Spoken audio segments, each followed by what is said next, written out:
Hello, ladies and gentlemen, boys and girls, people of all orientations and sexualities, and welcome back to another Doctor Who review. And today's Doctor Who review is a Sontaran Stratagem / Poison Sky.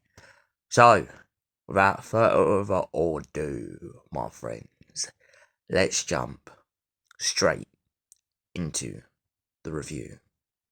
Now, first and foremost, let's give you a little brief history of the Sontarans. The Sontarans first appear in the story The Time Warrior, where a clone warrior named as Lynx lands on the planet Earth in hopes of obtaining the power of travel and overthrowing and conquering the planet through its infinite possibilities from the past and the future using scientists. Then the Sontarans yet again attempt to take over the planet Earth when Steyr arrives experimenting on the locals after a nuclear explosion has left the Earth desolate. He starts taking people from the rocks and experimenting on them to find out what makes the human being what it is. He tests them for weaknesses, and I'll go into a further review when we get round to that episode. But yes, Steyr, the Sontaran. Then the Sontarans decided to attack Gallifrey when their shields were down. They invaded the planet and used it as a motive to become the supreme beings over the Time Lords. But later down the line, the Doctor stops. The Doctor then has another encounter with the clone race when they capture his past incarnation, forcing his future incarnation to come and save him from the grasps of their terror in Spain. The Sontarans are aiming to capture the Doctor in hopes for the power of time travel. And finally, a future incarnation, the 13th incarnation of the Doctor, faces off against the mighty Sontaran race in the Crimean War, where they aim an assault on Crimean soldiers in hopes of taking over the Earth from the past to the future. Right, now that we've got you all caught up on the history of the Sontarans, let's take you back to 2008, when the Sontarans yet again make another attempt to claim the Earth in the name of Sontar. The 10th Doctor lands back on Earth and arrives to his friend Martha Jones, who is previously departed with, and is now meeting her face to face alongside introducing her to his new companion, Donna Noble.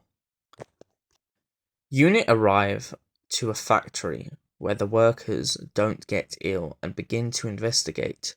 Soon 2 soldiers come face to face with a Sontaran who has been cloning a clone in order to infiltrate Unit itself.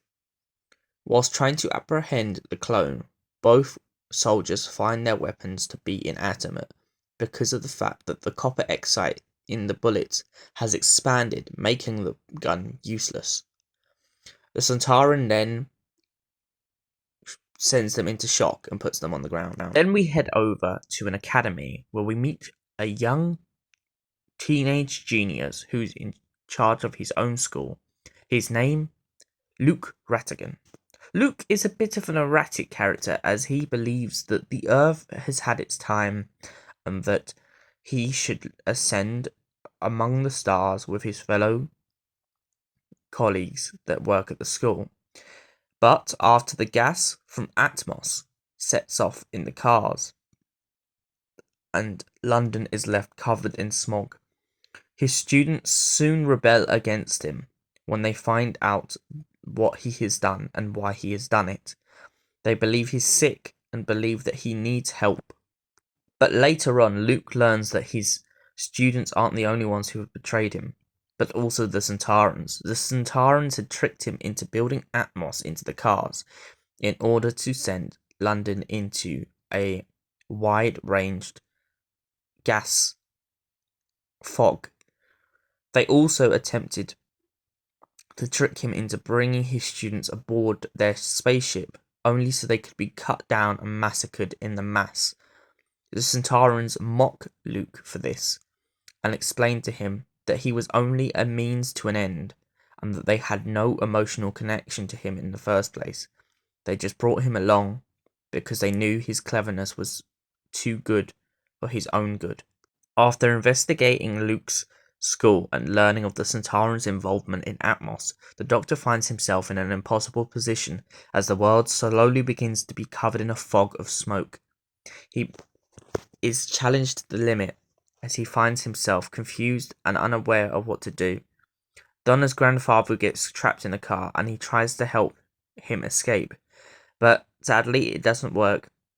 But luckily, Sylvia has an axe, and so she breaks the window of the car and manages to pull Wilf out of the car and save his life. Whilst in Unit HQ and split off from Donna Noble as she gets beamed up to the Sontaran ship, the Doctor begins to mock the Sontarans aboard their spaceship from Unit HQ through a transmission. 50,000 years of bloodshed. 50,000 years of bloodshed, and for what? He explains. Explaining the war between the Sontarans and the Rootans. Two alien races fighting at war, one a clone race, and another just barren for blood. Both species at each other's throat, but never being able to conquer one or the other. The war just endlessly going on. Just a quick sidebar, if you are interested in finding out more about the war between the Sontarans and the Rootans, may I just quickly suggest some of these Big Finish audios. The first being the Battle of Giants Causeway, a battle between two factions, the Romans and the Celtics, but the Celtics and the Romans don't realize that one of them is the Sontarans, which being the Romans, of course, and the Celtics being the Rootans. The next being the Children of the Future, a group of survivors from supposedly the future of humanity have come through a portal, telling the Doctor, the third incarnation of the Doctor, that they are surviving a war against the Sontarans, but the Doctor soon suspects, knowing the future and knowing the history of the Sontaran and Rootan war, that these future humanoids aren't exactly as human as they say they are. Born to Die. The Sontarans find themselves on a world and they don't believe that their DNA can be manipulated, but soon the sixth incarnation of the Doctor proves this otherwise as the Sontarans start getting attacked by fellow Sontarans. The Sontarans don't know what's going on, and little do they know that the Rootans have actually spliced their DNA in order to make an amalgamation who is so bred on hate that they hate their own creation, their own Sontaranness. The final Big Finish, Sontarans versus the Rootans story I would like to bring up is In the Name Only. This is an interesting story of what I've listed of it so far, because the story revolves around the Sontaran and Rootan war breaking out on a space station. The Time Lords investigate as it is one of their homing places during the height of the Time War.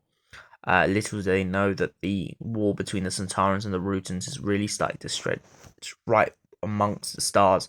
At first, they believe that the Sontarans and the Rootans are attacking Gallifrey, but little do they know that they're in their own quarrel and that they have no intentions of fully taking over the planet. The Doctor and Martha find themselves faced with a world full of smoke. Well, Martha's clone at least. And soon they learn that the whole world is so captured in it that it's becoming harder and harder to breathe. The Doctor, confused, asks the General what they will do to rectify the problem around the vicinity they are currently based. The Colonel/Superior ends up giving everyone gas masks. The Doctor jokes about it and says, "Are you my mummy?" And then he watches as the Valiant, a spaceship the Master had created, blows away the harsh wind and fog from the area, causing a slight safe zone in the vicinity. The Doctor then reunites with Donna and the real Martha in Luke Rattigan's laboratory, exclaiming to Luke about how brilliant that his inventions were for terraforming. The Doctor then turns the terraformer into a giant conductor in which he uses to ignite the sky, setting it alight and destroying the clone feed that the Sontarans had come up with in order to turn the world into a cloning world. Previously, before this though, the Sontarans had attacked the factory and massed a massive massacre upon the unit soldiers.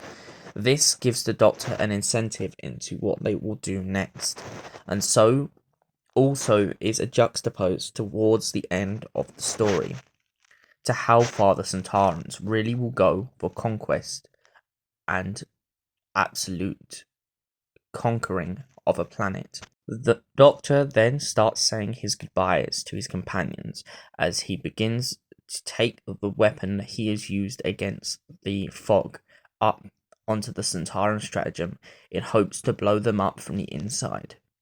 He explains to Martha and Donna that it is the only way to ensure that the Sontarans won't come back and seek revenge on the human race, as he already knows that the Sontarans won't give up and they will do anything in their power to come down on Earth and destroy everyone in a mass slaughter. As the Doctor reaches the spaceship and gives Stahl the alternative to just go, to leave the human race alone and go back to Sontar, Stahl refuses and pressurizes the Doctor, telling him that if he would set off the weapon, he would do it now rather than speaking about it. Luke begins to fiddle about with the teleport and instead takes the Doctor's place. In anger against how the Sontarans treated him, Luke blows up the Sontaran stratagem, blowing it to smithereens, and his last dying words are Sontar. Ha! The Doctor returns to Earth, devastated to find out that Luke had sacrificed himself in order to save the human race from mass slaughter of the Sontaran Empire. He even is beguiled as he sits there slowly taking it in. Martha goes to support him and Donna punches him on the arm out of resentment for him attempting to leave them behind, but soon she forgives him and the pair go off back to the TARDIS, ready for another adventure. So now for the moment you've all been waiting for. The Sontaran Stratagem and the Poison Sky. Was it a good story? When it comes to reevaluating the intentions of the Sontaran as a whole and as a species, I would say the Sontaran Stratagem and the Poison Sky definitely do a very good job at making you fear the Sontarans. It makes you realize that they will do anything in their power to conquer and destroy, and if they want to claim a planet, this is how far they are prepared to go, and for that reason I have to give this story a 10 out of 10. It's a brilliant story, brilliant development. Even the moments of Donna going back to her family, very brilliant. It gives you a grounded explanation of people's relationships and how people can be affected, especially in a crisis. Thanks all for watching, and we will see you in another Doctor Who review another time. Until then, stay beautiful, you beautiful people.